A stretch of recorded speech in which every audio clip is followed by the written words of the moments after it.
Lobbies are cleared. केंद्र सरकार के नए भूमि अधिग्रहण बिल के लोकसभा में पास हो जाने के बाद बुधवार को राज्यसभा से भी इसे हरी झंडी मिल गई है। ये विधेयक ब्रिटिश कालीन करीब 120 वर्ष पुराने कानून की जगह लेगा। मौजूदा भूमि अर्जन विधेयक में लगभग 158 छोटे बड़े संशोधन किए गए। नए भूमि अधिग्रहण बिल के प्रावधान में नया कानून किसानों की जमीन के जबरन अधिग्रहण की इजाजत नहीं देता, लेकिन रक्षा या राष्ट्रीय सुरक्षा के मद्देनजर सरकार उनकी भूमि का अधिग्रहण करेगी तो उन्हें उचित मुआवजा पाने का हक होगा। विधेयक में किस तरह की भूमि का अधिग्रहण किया जाएगा, इसका अधिकार राज्यों को दिया गया है। साथ ही राज्यों को अपना भूमि अधिग्रहण कानून बनाने की भी छूट होगी, मगर राज्यों के कानून में मुआवजा और पुनर्वास किसी भी सूरत में केंद्रीय कानून से कम नहीं होगा। कानून में न सिर्फ जमीन के उचित मुआवजे का प्रावधान किया गया है, बल्कि भूस्वामियों के पुनर्वास और पुनर्स्थापना की पूरी व्यवस्था की गई है। ग्रामीण क्षेत्रों में अधिग्रहण पर किसानों को बाजार भाव से 4 गुना दाम मिलेंगे, जबकि शहरी इलाकों में जमीन अधिग्रहण पर भूस्वामी को बाजार भाव से 2 गुने दाम मिल सकेंगे।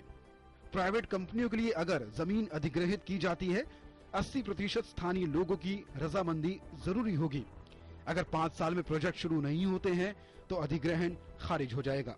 नए कानून के लागू होने से बहुफसली सिंचित भूमि का अधिग्रहण नहीं किया जा सकेगा। जमीन के मालिकों और जमीन पर आश्रितों के लिए एक विस्तृत पुनर्वास पैकेज की व्यवस्था की गई है। इस कानून में अधिग्रहण के कारण जीविका खोने वालों को 12 महीनों के लिए प्रति व्यक्ति 3000 रूपए प्रति महीने जीवन निर्वाह भत्ता दिए जाने का भी प्रावधान है। बिल में जमीन डेवलपर्स को लीज पर देने का भी प्रावधान है, ताकि जमीन के मालिक किसान ही रहे और इससे उन्हें सालाना आय भी हो।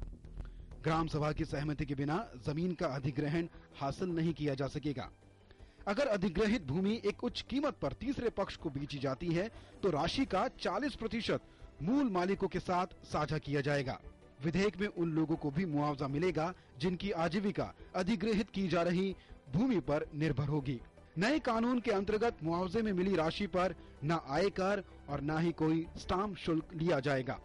हर परियोजना में भूमि खोने वाले अनुसूचित जाति या अनुसूचित जनजाति के लोगों को अधिग्रहित भूमि के बराबर या करीब 2.5 एकड़ जमीन दी जाएगी। सिंगूर में टाटा का प्लांट हो या फिर नोएडा एक्सटेंशन में कंस्ट्रक्शन, हर बार यही बात उठती रही है कि देश में जमीन अधिग्रहण को लेकर कोई कारगर कानून नहीं है। इन्हीं सब सवालों के चलते नए जमीन अधिग्रहण बिल को एक हल के रूप में देखा जा रहा है। सृजन श्रीवास्तव की रिपोर्ट, डीडी न्यूज।